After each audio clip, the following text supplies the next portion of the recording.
Morning students, कैसे हो आप सब लोग। आई होप आप सब लोग अच्छे होंगे। घर पर जो भी आपको वर्क दिया जा रहा है वो भी आप लोग कर रहे हो, अपनी हेल्थ का भी ध्यान रख ही रहे हो, ठीक है। बाकी सारा कुछ जो आपको वर्क दिया जा रहा है जो भी सब्जेक्ट्स में, वो आप लोगों ने कंप्लीट कर लिया होगा। अब तो न्यूज़ भी आ गई है कि 1 तारीख से आपकी स्कूलें ओपन होने वाली है। तो ऐसी मेरी आशा है कि आप लोग अच्छे से स्कूल पधार जाओगे, अच्छा काम करके सारे सब्जेक्ट में जो भी आपको वर्क करवाया है अच्छा सा लर्न करोगे उसको। हम स्टोरी कर रहे थे कंप्लीट। ये एक चैप्टर मेरा रह रहा था वैसे, ईश्वरन द स्टोरी टेलर। तो इसमें जो बाकी के 2 वीडियोस हैं वो ऑलरेडी अपलोडेड थे। लास्ट 3 डेज से मैं आपके एक वीडियोस की अपलोड कर रही हूँ। आज देखते हैं इस स्टोरी को थोड़ा आगे बढ़ा लेते हैं। जो ये स्टोरी हम पढ़ रहे थे, Iswaran the story teller, R.K. Laxman ने इस स्टोरी को लिखा है। हम जानते हैं ये चीज़। स्टोरी में 2 कैरेक्टर है, एक तो महेंद्र है और एक ईश्वरन है। महेंद्र जो है जूनियर सुपरवाइज़र का काम करता है, तो अपने काम से वो बाहर रहता है। बैचलर है, नीड्स कम है, इसलिए हर कहीं उसका ट्रांसफ़र हो जाता है। उसके साथ ही साथ उसका जो है कुक या फिर सर्वेंट ईश्वरन, वो है। उसकी कई सी क्वालिटीज़ हमने इस स्टोरी के अंदर जानी है।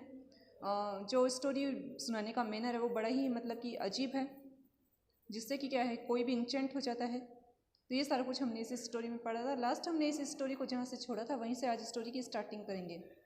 मुझे ऐसा लग रहा है कि लास्ट मैंने यहाँ छोड़ा था कि जो ईश्वरन है वो महेंद्र को पूछता है कि क्या मैं आज रात को कुछ स्पेशल खाना बना सकता हूँ, क्योंकि आज ऑस्पिशियस डे है।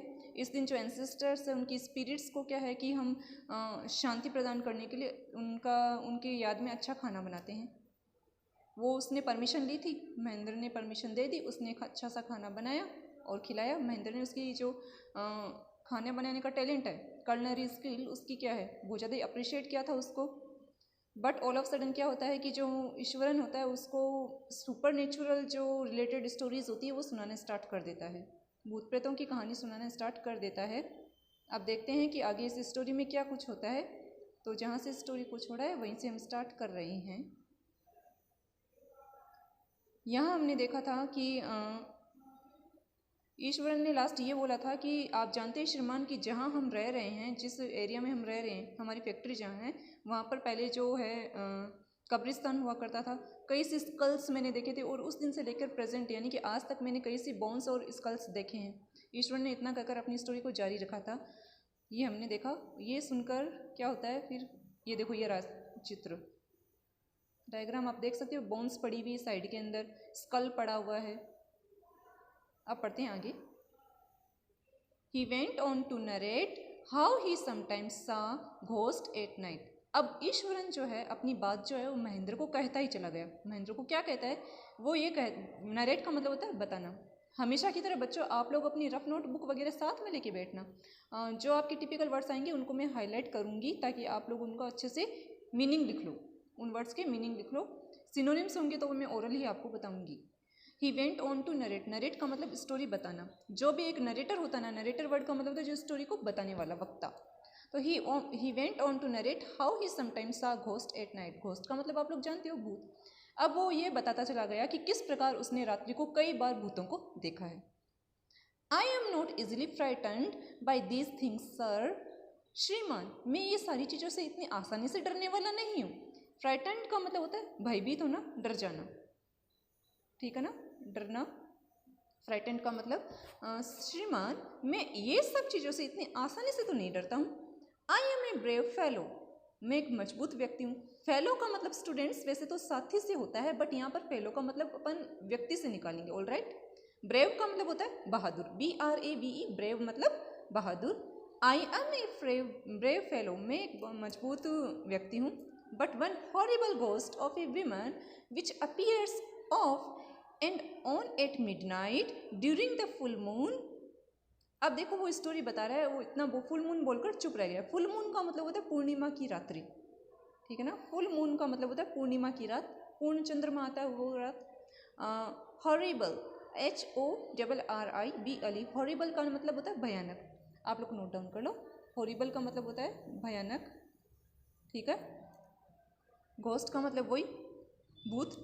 तब वो क्या कह रहा है ईश्वरन कि but one horrible ghost of a woman which appears off and on at midnight during the full moon, midnight मध्य रात्रि, ठीक है। लेकिन एक भयानक सी स्त्री का जो भूत है वो मैंने पूर्णिमा की रात्रि को मध्य रात्रि को देखा था। अब ये क्या कह रहे हैं ईश्वरन, इसको ध्यान से पढ़ लेना। जो ये अब एनकाउंटर होगा इन दोनों के बीच में, ईश्वरन और महेंद्र के बीच में, यहाँ से थोड़ी इंपॉर्टेंट चीज़ें स्टार्ट होगी। तो महेंद्र, वो जो ईश्वरन है वो क्या कह रहा है महेंद्र को कि लेकिन एक रात्रि को, एक जो पूर्णिमा की रात्रि थी उसकी मध्य रात्रि को मैंने एक जो औरत का भूत है वो देखा था। It is an ugly creature with matted hair and shivered face like a skeleton holding a fortress in its arm. अब देखो इसके अंदर जो टिपिकल वर्ड्स आए, पहला तो है फोर्टेस, FOETUS। फोर्टेस वर्ड का मतलब होता है भ्रूण। आप लोग जानते हो, साइंस के अंदर आप लोगों ने पढ़ा होगा। फोर्टेस का मतलब होता है भ्रूण। स्केलेटन, ये पहले भी शायद मेरे हिसाब से वर्ड आया था इस स्टोरी में ना। स्केलेटन, SKELETON, स्केलेटन का मतलब होता है कंकाल, ठीक है। होल्डिंग, होल्डिंग का मतलब होता है पकड़ा, होल्डिंग HOLDING, होल्डिंग का मतलब पकड़ा हुआ। Shrivelled face, SHRIVELLED। Shrivelled face का मतलब होता है कि मुरझाया हुआ चेहरा। श्रिवल्ड का प्रॉपर मीनिंग जो होता है स्टूडेंट, उसका मतलब मुरझाए हुए चेहरे से होगा, बट इस स्टोरी के अंदर हम श्रिवल्ड का मतलब रिंकल्स से निकालेंगे। रिंकल्स का मतलब क्या होता है? झुर्रियाँ। आपको पता होगी ये चीज़, ठीक है। श्रिवल्ड का मतलब कैसे होगा? मुरझाए हुए चेहरा या फिर झुर्रियों वाला चेहरा। नोट डाउन कर लो आप लोग। Matted hair, METTED, matted hair का मतलब होता है उलझे हुए बाल, ठीक है, उलझे हुए बाल। अब देखो अगली क्रिएचर, अगली का मतलब वही बद्दा, बदसूरत, क्रिएचर प्राणी। अब क्या होता है, वो जो विमन स्त्री का जो घोस्ट उसने देखा था रात को, अब वो उसके बारे में बता रहे कि हाउ शी लुक्स लाइक। तो वे क्या करें, it is an ugly creature with matted hair and a shrivelled face like a skeleton holding a fortress in its arm. ये जो था, जो घोस्ट मैंने देखा था स्त्री का, वो बड़ा ही बदसूरत सा प्राणी था, बदसूरत सी स्त्री थी। उसके उलझे हुए बाल थे, चेहरा मुरझाया हुआ था और एक कंकाल के जैसे वो नजर आ रही थी, जिसने कि अपने हाथों में भ्रूण को पकड़ रखा था। समझ गए कि जो स्त्री का भूत मैंने देखा था वो इतना अजीब सा, इतना बदसूरत सा था कि वो, उसके उलझे हुए बाल थे, चेहरा उसका मुरझाया हुआ था, प्लस उसने अपने हाथों में एक फोर्ट्रेस पकड़ रखा था, भ्रूण पकड़ रखा था। अब देखते हैं आगे महेंद्र का क्या रिएक्शन है। Mahendra शिवर्ड at the description and interrupt rather sharply, you are crazy Eswaran. अब देखो महेंद्र क्या है, झुंझला गया है ये सब चीज़ों को सुनकर। तो महेंद्र क्या करता है, शिवर्ड, SHIVE, ये जो वर्ड है ना, शिवर्ड का मतलब होता है कांपना, ट्रम्बल करना, SHIVERED, शिवर्ड का मतलब कांपना, ठीक है। डिस्क्रिप्शन, डिस्क्रिप्शन का मतलब होता है वर्णन, DESCRIPTION, डिस्क्रिप्शन का मतलब होता है वर्णन।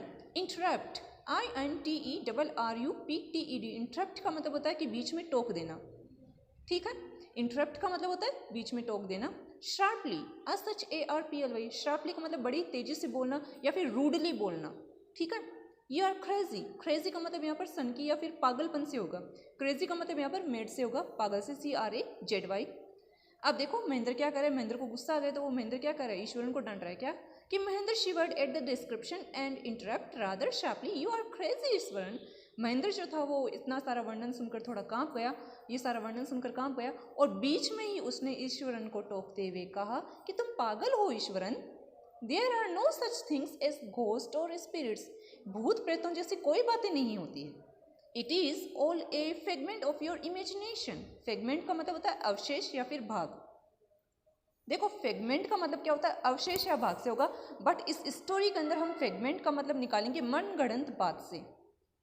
कई से देखो हम चीज़ें देखते हैं कि हम जो है घोस्ट सीरियल देखते हैं, हॉरर मूवीज़ देखते हैं, हॉरर शोज़ देखते हैं, तो उसमें क्या है कि आधा कुछ तो हम हकीकत बयान कर देते हैं, आधा कुछ क्या है कि हम अपनी तरफ से भी ऐड कर ही देते हैं थोड़ा बहुत डराने के लिए। बच्चों में थोड़ी ज़्यादा होती है ये चीज़ें।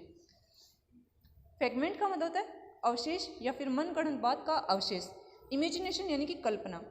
अमूमन क्या होता है कि जो चीज़ें हम इमेजिन करते हैं दिन के अंदर, वही चीज़ें हमको अपने ड्रीम में नज़र आती है, वही चीज़ें। अगर हम अच्छी चीज़ें देखेंगे तो हमारे साथ अच्छा हुआ, अगर बुरी चीज़ें आप देखोगे तो बुरी बुरी चीज़ें आपको नजर आने वाली है। तो ईश्वरन क्या है, उसको स्टोरी सुना रहे, तो महेंद्र को क्या इस सब पे बिलीव हो नहीं रहा है, इसलिए वो ईश्वरन को टोकते हुए बीच में कहता है कि तुम पागल हो Eswaran. It is all A figment of your imagination, ये तो सारी तुम्हारी कल्पना की कोई मनगढ़ंत बातें, ये तुम्हारी कल्पना है। Get your digestive system examined, अपना जो है पाचन तंत्र है उसको परीक्षण करवा लो, उसकी जांच करवा लो। अब क्या है कि 4 बातें तो सुनाएगा ही ना। तो वो 4 बातें सुनाते हुए क्या कर रहा है कि जाके ना तुम अपना डाइजेस्टिव सिस्टम चेक करवा लो। डाइजेस्टिव सिस्टम का मतलब होता है पाचन तंत्र, ठीक है। And maybe your head as well, और हो सके तो अपना दिमाग भी चेक करवा लेना। यू आर टॉकिंग नॉनसेंस, तुम तो बकवास ही कर रहे हो। नॉनसेंस का मतलब होता है बकवास, ओके, NONSENS। नॉनसेंस का मतलब होता है बकवास। तो ईश्वर क्या बोलते था, महेंद्र क्या बोलते था उसको, जाके अपना पाचन तंत्र है वो चेक करवा लो, डाइजेस्टिव सिस्टम चेक करवा लो, और हो सके तो अपना दिमाग भी चेक करवा लेना। तुम तो बकवास ही कर रहे हो इतनी देर से। He left the room and retired for the night, expecting Ishwaran to sulk for a couple of days.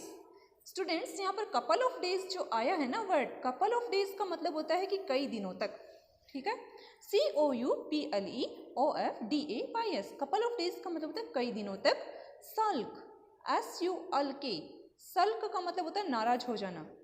SULK, सल्क एक नया वर्ड है, इसका मतलब होता है एंग्री हो जाना, नाराज हो जाना, ठीक है। He left यानी कि छोड़ना। He left the room and retired for the night, expecting का मतलब आशा करना, उम्मीद करना। Ishwaran to sulk for a couple of days, अब इतना कहकर उसने उस रूम को छोड़ दिया, ये उम्मीद करते हुए, ये आशा करते हुए कि ईश्वरन जो है उससे कुछ दिनों तक बात नहीं करेगा, क्योंकि वो उससे नाराज हो गया। महेंद्र तो क्या सोच रहा है कि मैंने इतना सारा कुछ उस बेचारे ईश्वरन को सुना दिया, तो वो भी क्या है, गुस्से में था महेंद्र, क्योंकि वो मनगढ़ंत ऊटपटांग बातें किए जा रहा था ईश्वरन, तो उसने उसको डांट दिया। तो इतना कहकर क्या है कि महेंद्र ने अपना वो रूम छोड़ दिया, और ये वो मनी मन सोच रहा था कि शायद जो है ईश्वरन मुझसे नाराज हो गया, इसलिए कई दिनों तक वो मुझसे बातें नहीं करेगा। देखते हैं नेक्स्ट क्या होता है। But the next morning he was surprise to find the cook as cheerful and talkative as ever. Talkative मतलब कि बातूनी, TALKATIVE, टॉकेटिव का मतलब होता है बातूनी। चीयरफुल, CHEER, चीयरफुल का मतलब होता है कि खुश, प्रसन्न।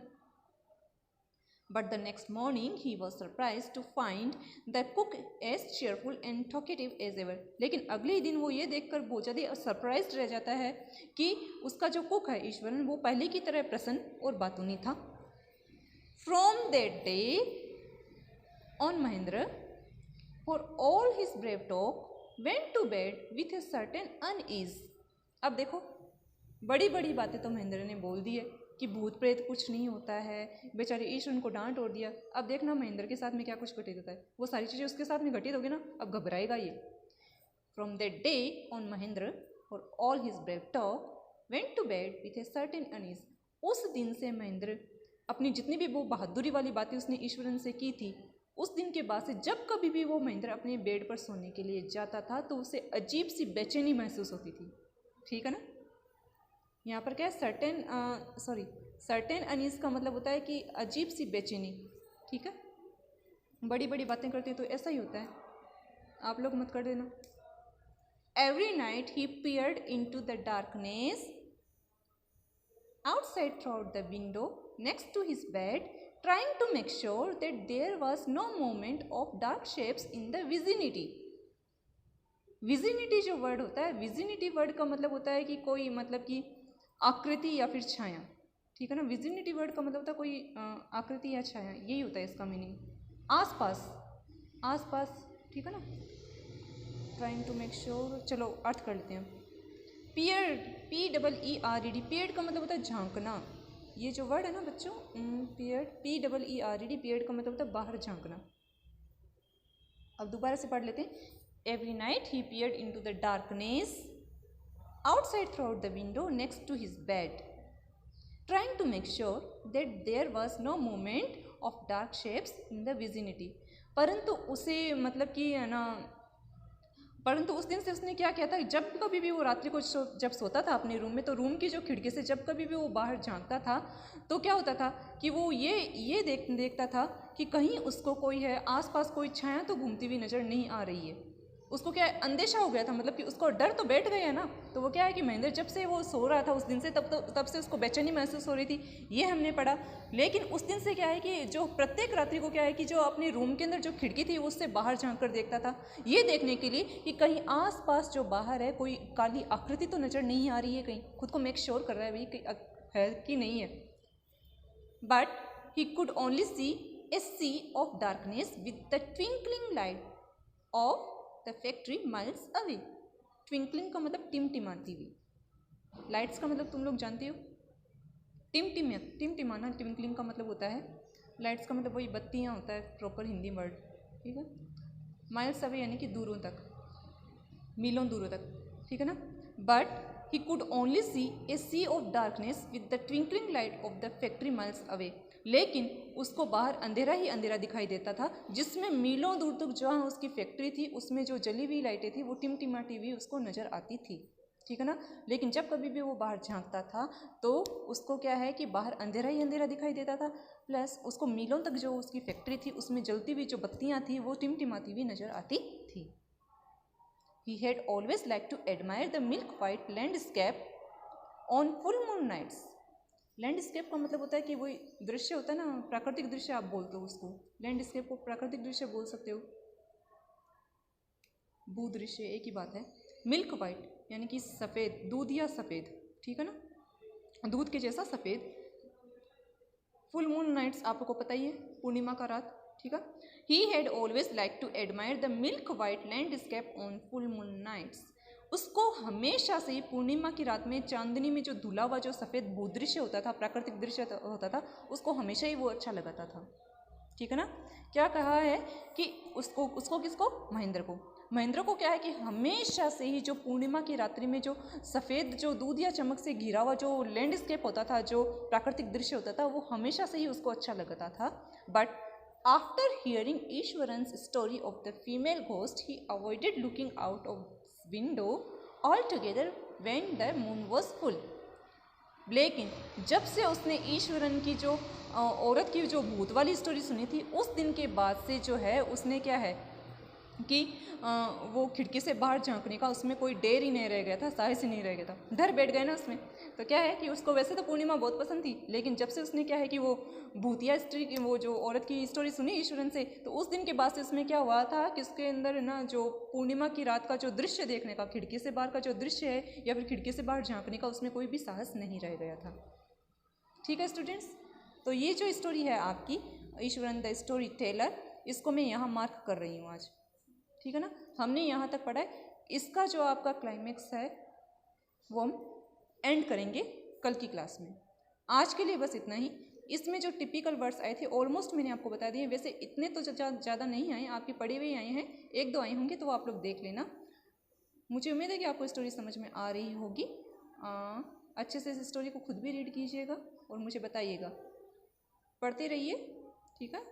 धन्यवाद।